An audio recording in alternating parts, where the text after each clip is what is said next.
Tonight we delve into the murky waters that the opposition finds itself in. With the 2016 general elections a couple of years away, critics argue that the ruling NRM party is sitting pretty with little or no opposition. Traditional opposition parties like the Uganda People's Congress and the Democratic Party are locked in internal power struggles. A contest over the presidency of the Forum for Democratic Change (FDC) that has in the past elections offered formidable challenge to the national resistance movement is threatening to split the party. On Newsnight tonight, we seek to find out whether the opposition can weather the storm ahead of the 2016 general elections. And with us in the studio, like we said, to help us with that is Andrew Mwenda, and a seasoned journalist. Hello, Andrew. Hi, Gabriel. How are you? I'm okay. Welcome to Newsnight. Thank you. First, do you share the school of thought that there is a mess in the opposition currently in the country?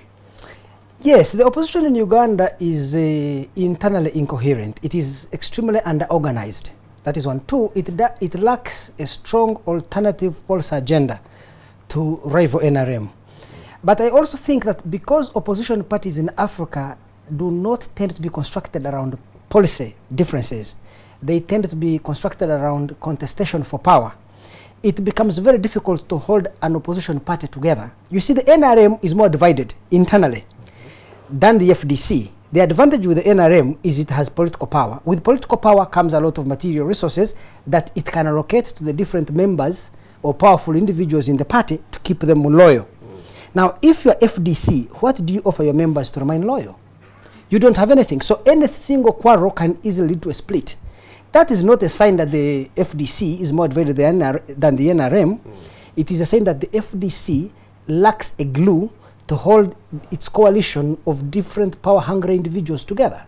So the glue in the NRM is really financial? Is power. You see, power comes with privileges, it comes with the status, and it also comes with material incentives, money. Yes. So that allows NRM, because you can see that the differences between the Prime Minister and the President, differences between the Speaker of Parliament and the President, differences between the President and the Speaker of Parliament, and between the Speaker of Parliament and the Prime Minister. So between Museveni, Kadaga and Amama Mbabazi, there are rivalries. Then you have Gilbert Bukenya. You have so many people who in NRM who do not agree. But the fact that they are united around their privileges, status, and other incentives, just even the prestige of power, keeps them is sufficient to keep them together. But if you look at the opposition, what is there to keep them together? Now, you look at FDC. The FDC as a political party, just like NRM, has historically failed to construct a politics that is based on social reform. FDC's main agenda is regime change. They just want to capture power. What to do with that power? They don't have it. Now, when they have a small difference, each one of them, Muntu wants to lead a part of the party to whatever he believes. Mafabi needs also to lead the party in order to grab power. Precisely because they are not, one, united around a strong policy agenda. Two, you do not have internal forces within the FDC to restrain the individual behavior of powerful leaders. It becomes very difficult to build a consensus for that party to remain together. And in this contest, by the way, between Muntu and Mafabi, I think that in the long term, Mafabi will win the war. Why? Muntu is a gentleman. He will want to stick on principles. He will stand on a higher moral pedestal. And I think that that kind of behavior is best suited for a church. But even in the church, the bishops fight with they do fight, even with politicians. Now, Mafabi is the kind of politician who will fold his hands, rather his sleeves, dig into the mud, and whatever it is, to get his way. So I think that the playing field is not leveled because one person stands on a higher moral pedestal and another one is willing to use all crooked methods to get to where he wants to be. Well, let's talk about the playing field now, Andrew. Across the political divide, the NRM on one side and other political parties on the other, especially in terms of finances. How does one expect the opposition to compete in free and fair elections with the NRM, with their vast resource basket? You see, Gabriel, Uganda is a democratizing country. So we are not yet there yet. The balance of power between the state and society tends to favor, in certain cases, the state, in some cases, society. The opposition parties have to fight for a level playing field. In fact, I think that the opposition parties in Uganda have to win an election in an unfair and unleveled ground. If they cannot do that, they will never win an election. Because you see, the incumbent has sufficient resources of the state at his disposal, and that is NRM.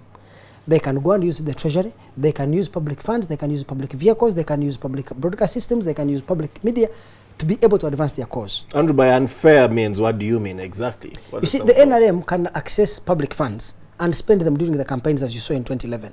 The NRM can use public vehicles. NRM ministers will use the ministerial vehicles. NRM MPs who sit on different boards of directorships of different state parastatals will use public resources, logistics, and other things. And they also use public media. If you look at the institutions like the New Vision and all its media outlets, radio stations, television stations, and the newspaper outlets. If you look at UBC, they will use all that to give them an unfair advantage. So if you're in the opposition and you know that you're fighting for democracy, you take it for granted that you will be facing an unleveled playing field. And you must win in spite of, but also because of those impediments.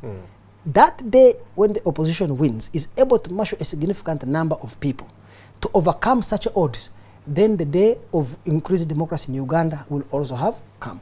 Surely, Andrew, the opposition has played a part in pressurizing government to bring some changes in administration in the country. E.g., they have called for the vetting of public officials like the Inspector General of Government, the Electoral Commission Chairman. Haven't they done a lot of good and made changes? Yes. I think that the opposition in Uganda, I don't know whether to say they punch above their weight. I think they could punch much better. Look, you see, the opposition in Uganda faces the same problems as the NRM. One, if the primary aim of the opposition was social reform rather than regime change, they would identify who are the constituent social forces within the Ugandan political process who are disgruntled or who are angry at particular policies and institutions that are not working. Teachers, workers in industries, medical workers, students, unemployed youth, farmers whose cotton crops or coffee crops or banana crops are being killed by the wilt. They can look at dairy farmers, they can look at industrialists, traders, Kasita, they had a strike the other day. They can look at these different constituent groups and say, we are going to represent your interests. Students in this country have concerns, and we have a large number of university students, about 170,000. If the opposition rooted their politics in the existential needs of those constituent groups and made their pitch, they will discover two things. One, that there is a time when you have to fight the government, and then there is a time when you need to engage the government in negotiations, like a trade union. When a trade union has differences with the employer, they can go on strike or they can go onto the negotiating table. The opposition in Uganda does not want to go into a negotiating table. Once you go to negotiate with the government, then you will have to know when to compromise, what concessions to give, so that there is a give and take. At the end of the day, when you are able to deliver not a full loaf of bread, but half a loaf to your constituent groups, those constituent groups will realize that you represent their interests. The next day, when you come looking for money, they will be able to contribute 10,000 shillings, 5,000 shillings, 1 million shillings to your cause because they see you as an embodiment of their aspirations. Let me ask you, Gabriel, what does the opposition in Uganda represent? Please tell me.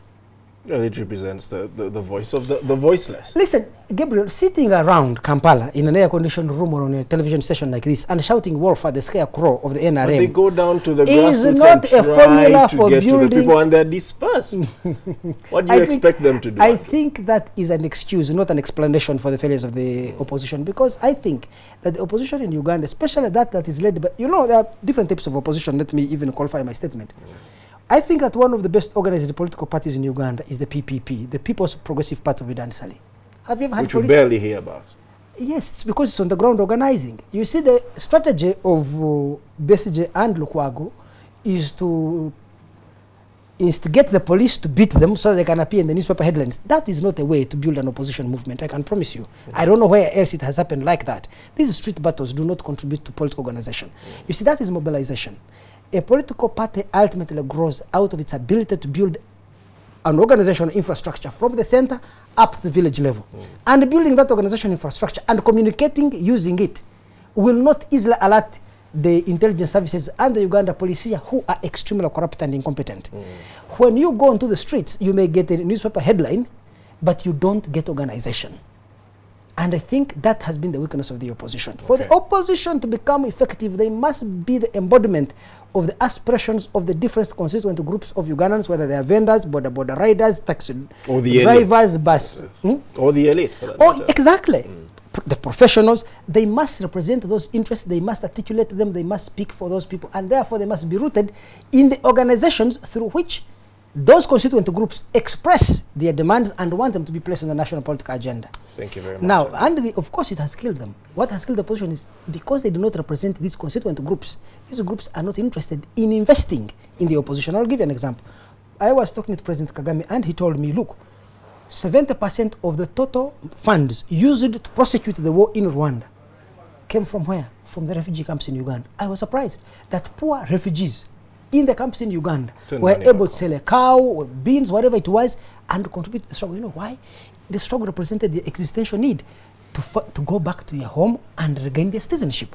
That's a strong motive. This idea that everybody is peddling around the world that Africans are poor and they cannot contribute to their own political and social emancipation is crap.